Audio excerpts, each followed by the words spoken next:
Salut tout le monde, bienvenue pour cette nouvelle vidéo. Cette semaine je vous retrouve pour un petit tag. Ça fait un petit moment que je vous en ai pas fait et je me suis rendu compte en allant voir mes dernières vidéos que c'était tout le temps la même chose. En ce moment je vous proposais que les points lecture et j'aime pas trop ça. J'aime bien quand c'est vraiment varié. Du coup cette semaine je vous retrouve pour un tag et je vais vraiment reprendre mes tags, mes top 5 et tout ça là avec l'été qui arrive. Et aujourd'hui je vais vous faire un tag qui a été fait par beaucoup de booktubeurs il y a un petit moment de ça maintenant, et moi j'avais pas encore eu l'occasion de le faire. Je l'ai vu sur pas mal de chaînes comme je vous l'ai dit, mais surtout sur la chaîne de Margot, donc de Margot Liseuse. Je vous mettrai le lien de sa chaîne en barre d'infos et on va commencer tout de suite. Alors, la première question c'est donc: tu as 20 000 livres dans ta palle, comment décides-tu de ta prochaine lecture?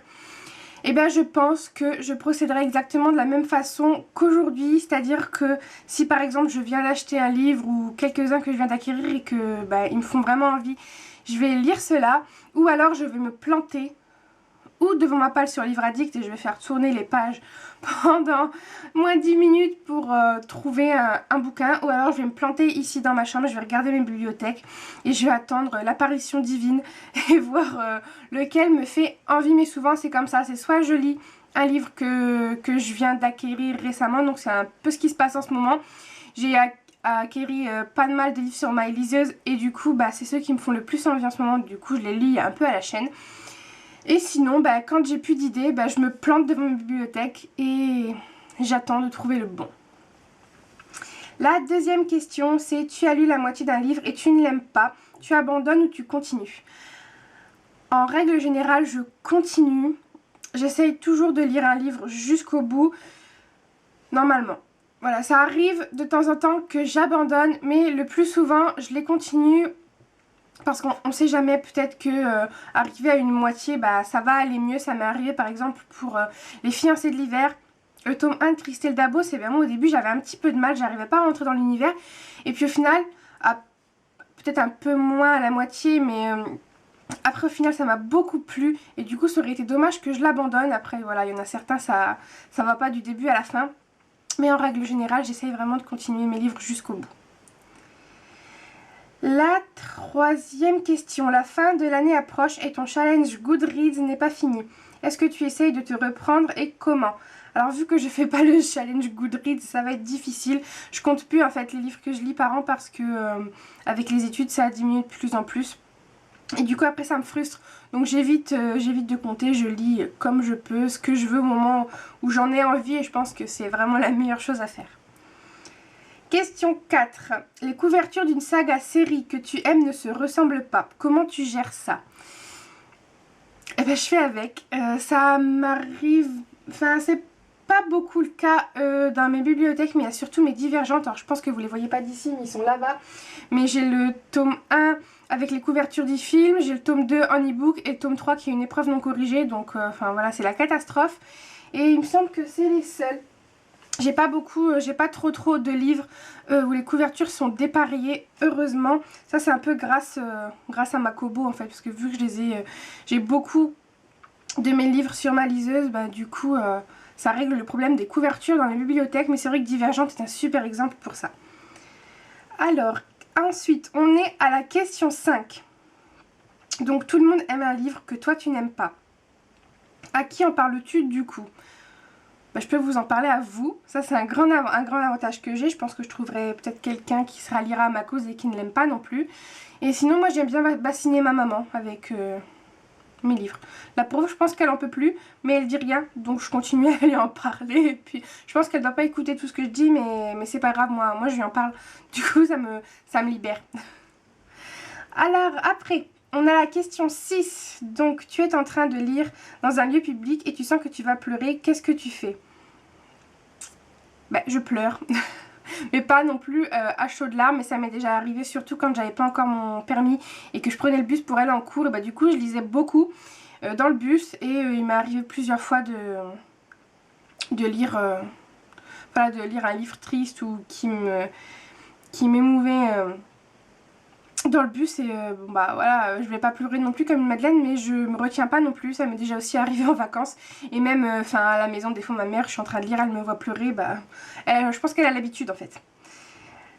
Question 7. La suite d'un livre que tu aimes vient de sortir mais tu as oublié pas mal de choses. Que fais-tu? Tu relis le précédent, tu trouves un synopsis bien spoilant ou tu pleures de frustration? Alors d'abord je pleure de frustration et après je trouve un résumé très très spoilant. Ou alors si vraiment j'ai le temps, je relis le tome précédent, mais c'est souvent pas le cas. Donc j'essaie vraiment de trouver un synopsis bien spoilant parce que sinon ça met la rage. J'ai plein de livres comme ça dans ma palle où j'ai lu les tomes 1 que j'ai beaucoup aimé, j'ai la suite, mais ça fait tellement longtemps que je me rappelle plus des tomes 1 et du coup bah, c'est bien galère. La question 8, tu ne veux pas prêter tes livres. Comment dis-tu non gentiment si on te pose la question? Alors moi mes livres je les prête vraiment très rarement, il y a très peu de personnes à qui je les prête. Je les prête à ma tante, je les prête à ma grand-mère, à maman bien sûr, bah, elle est là de toute façon donc comme ça je la surveille. Et je les prête à une ou deux copines en qui vraiment je fais très confiance, elles se reconnaîtront. Et bah, comment je dis non gentiment? Bah, je dis juste non quoi. D'ailleurs on me demande rarement parce qu'il y a très peu de monde qui lit autour de moi donc comme ça c'est réglé. Mais si vraiment ça arrivait je pense que voilà je dirais juste non gentiment voilà en disant que je prête pas mes livres et puis c'est tout. La question 9. Tu as choisi et reposé 5 livres le mois passé. Comment gères-tu ta panne de lecture? Bah moi j'ai rarement une panne de lecture, ça m'arrive quand même assez rarement, je sais pas si ça m'est déjà beaucoup arrivé, mais je pense que je la gérerai en lisant soit une valeur sûre, soit en relisant un livre que j'adore. Tout simplement, je pense que ça pourrait vraiment faire passer la panne de lecture ou alors en lisant plein de petits livres sympas, genre des BD, La balade de Yaya ou les carnets de cerises ou les mamettes, enfin voilà, en lisant des petits trucs simples, des petits trucs légers et du coup on se prend pas la tête et du coup ça fait sûrement revenir l'envie de lire. Et ce qui marche bien aussi, enfin en tout cas ce qui marche sur moi, pas forcément que en tant qu'en panne de lecture, mais quand j'ai pas le temps de lire et que je vous regarde, enfin que je regarde les booktubeuses que je suis, et ben elles me donnent envie de lire. Tout simplement. Donc peut-être aussi comme ça en regardant des vidéos sur Booktube et du coup là il y a une youtubeuse qui va vous parler d'un bouquin. Ça va faire tilt dans votre tête et vous allez avoir envie de le lire tout de suite maintenant. Question 10. Il y a tellement de nouveaux livres que tu rêves d'acheter. Combien en achètes-tu réellement?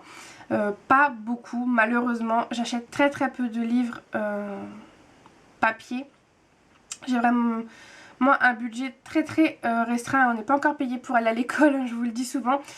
Mais là par exemple sur tous les livres qui me font envie, oh là là, bah, ce mois-ci ça a été un peu particulier parce que vu que j'ai eu une grosse période de stress avec mon TOEFL, je me suis un peu lâchée.